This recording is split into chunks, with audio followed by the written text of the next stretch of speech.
babalik na naman tayo dun sa mga happy memories sa isang kakaibang paraan. Sa isang paraan na alam mo at ginagawa mo rin. Kasi, di ba, kadalasan, pag kami pong mga artista ay nag-guest dito sa GGV, ang nangyayari po ay nagkakaroon ng laglagan. Ngayong birthday niya, nararapat lamang na maranasan din niya ang ipinaranas niya sa ating Nasarali lahat. ka ba ng kampanya? Sa pamamagitan ng laglagan! At dahil espesyal ito, tatawagin natin ang bahaging ito ng ating programa na Like You, Like You Do. Like you do. Okay, eto na nga. Tamang-tama yan sa birthday ni Vice. So, ano bang madalas ang ginagawa pag may birthday? Nagluluto ng handa. Kaya Vice, sumanda ka na dahil ito na, gigisahin ka na namin at magbibigay kami ng mga memories sa'yo. At ang unang magbibigay niyan ay walang iba kung hindi ako. Yes, ako din nag-intro sa sarili ko. Parang ayaw na ate ko intro. So, it's me. May isa pang special na makakasama si Alex sa laglagang ito. Tulad ni Alex, malapit na malapit din siya dyan sa puso mo. At minsan mo na rin siyang nilaglag dito sa programa mo. Sa tuwing bibisita siya dito, lagi na lang daw siyang hindi nakakaganti. Kaya ngayon na ang paraan para resbakan ka niya. Okay? Please welcome the King of Hearts, Daniel Padilla! Ayun! Na-surprise ka talaga, di ba? Ito talaga totoo yung reaction mong surprise.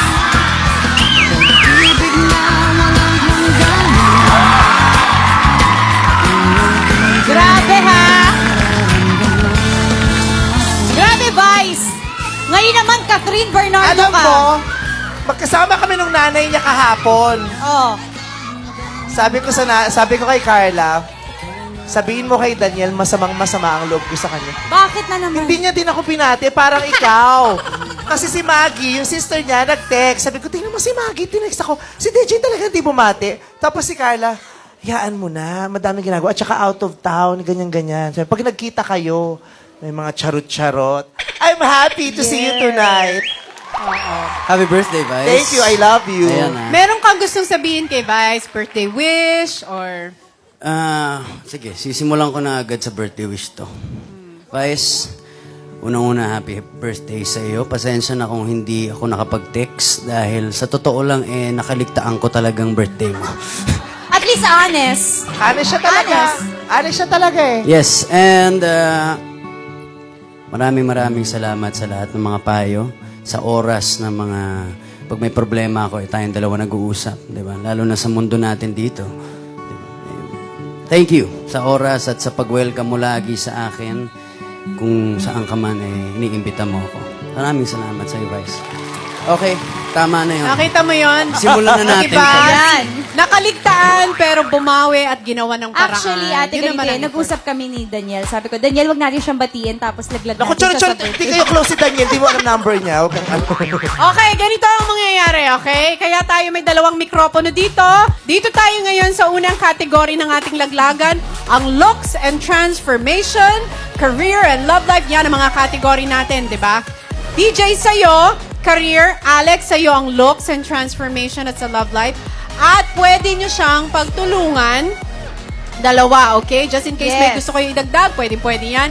At ikaw naman, Vice, hindi ka pwedeng humirit, uupo ka lang dyan, makikinig ka at tatanggapin mo lahat ng mga sasabihin nila sa'yo dahil may mga ipapaalala sila sa'yo, mga memories na ginawa mo na kailangan mo maalala. Ready na kayo, Alex and Daniel? Yes! Okay, ready. Magsisimula tayo, ha, kay Alex. At magsisimula na ang... Okay, laglag you like you do. Yes! Sa looks and transformation ni Vice. Alam niyo ba, believe talaga ako kay Vice. Kasi pangalan pa lang niya, bine-brainwash na tayong lahat. Pag nakita mo na kaagad, iisipin mo maganda siya. Pero talagang tama nga yung sinasabi nila na you don't expect the best. You just expect the worst. Kasi pag basa Kapal mo, ang mukha mo. Vice ganda. Ay, bakit ganun? Self-proclaimed. talaga din. Si Vice, gandang-ganda sa sarili niya, lalong-lalo na kapag may 400 layers na siya ng makeup sa mukha niya.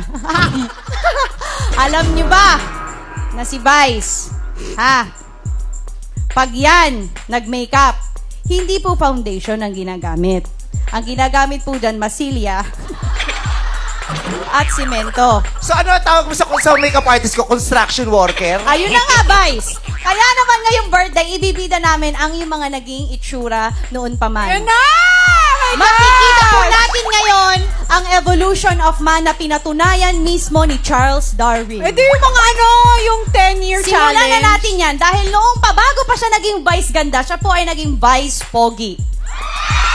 So, ito po ang pruweba. Ebidensya. Ayan.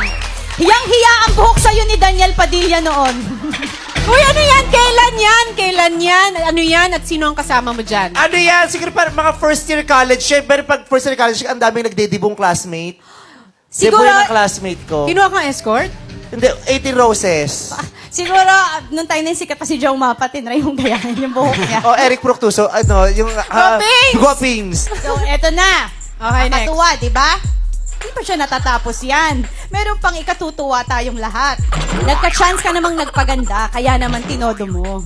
Okay. So, ito yung mga unang panahon pa na feeling mo, gandang-ganda ka sa sarili mo. Meron din kami yan. Mga panahon ng 1962. Oy, ako pala mukha mo. 1976 ako pinanganak.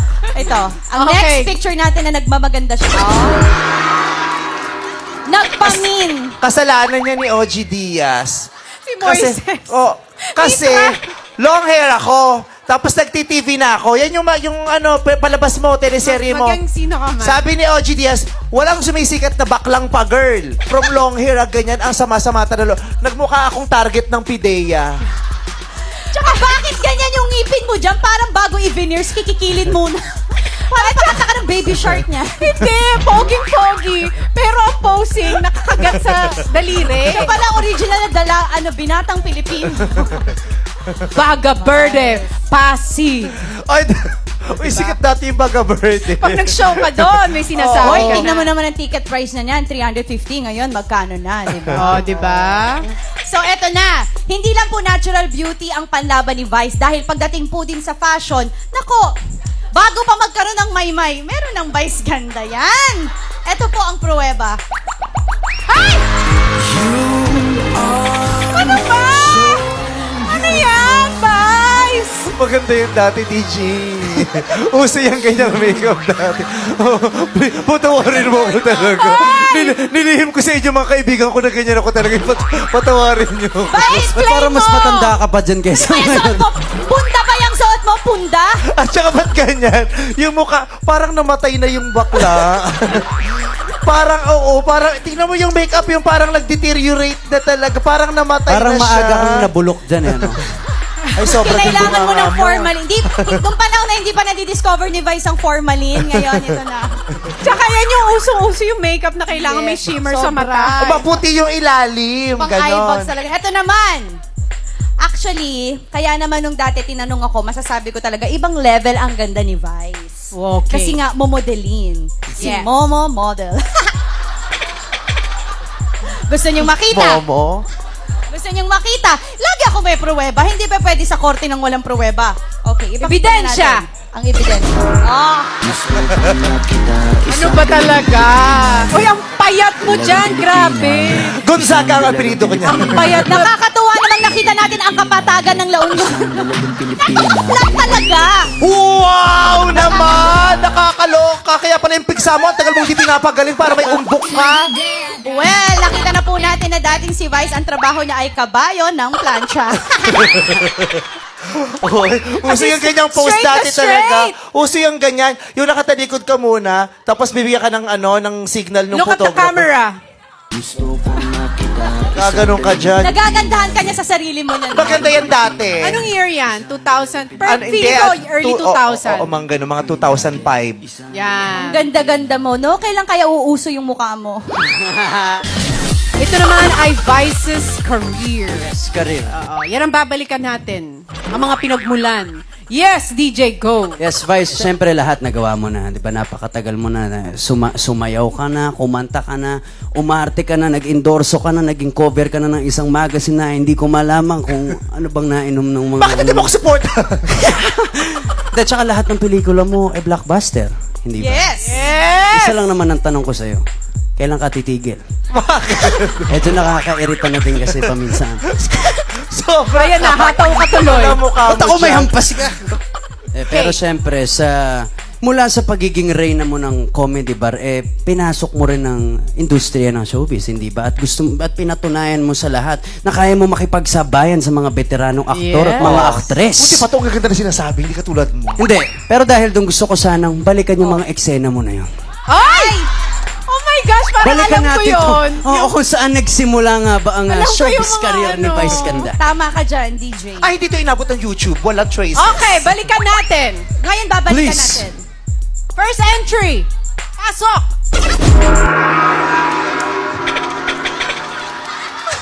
Uy, 1999! Bakit? Grabe. Ano ba to? 20 Shooting years ba na ago. ano to? Scooby-Doo ba to, Vice? Bakit nakasama yung catering? Ba't nakasama yung catering sa eksena? Ay, si Vice pala yan. Patawarin niyo ako talaga. Aaminin ko na, second life ko na po ito. Namatay po ako noong 2001. Hindi, 12 years old ka niyan. Ano ba katagal talaga Bata dito, pa Vice? niya. Kaya Uy, na-master mo 1999. na eh. Siyempre, nagsimula ako sa extra-extra. Ang ganda ng bangs mo dyan, may split ah. Ay, Split bangs. 70s ba to, Vice? Hoy, 1999 nga. Judy and Drama Special. Galing.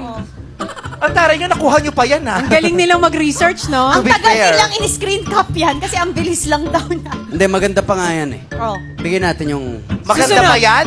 Yung susunod. Exciting na tong pasusunod. Ayan. Ito Bakit? susunod, Vice. Vice, Vilma Santos, oh. Vilma Santos. Yan! Ay, Vilma nagaw- Santos. Paano mo nagawang babuyin si Miss Vilma Santos? Hoy, totoo, yun ang eksena ko dyan, pinababoy sa akin si Ate V. Tawang-tawa sa'yo si Ate V dyan, naalala mo. Oo, dyan ako na-discover nila Inang. Oo. Sa New York yan, in my life. Tapos ang role ko, isa ako sa mga best friends ni John Lloyd at saka ni Luis na mga grupo Best. kami ng mga bakla. Tapos sa eksenang yan, diyan yung nilait-lait ko talaga si Vilma Santos. Tapos wala sa script. Ang bilin lang na Inang, bahala ka, basta laitin mo siya. Oo, yan ang ano ko. Bigyan natin to susunod.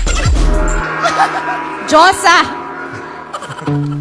Alam mo. Ay, salamin ka. Salamin lang ako.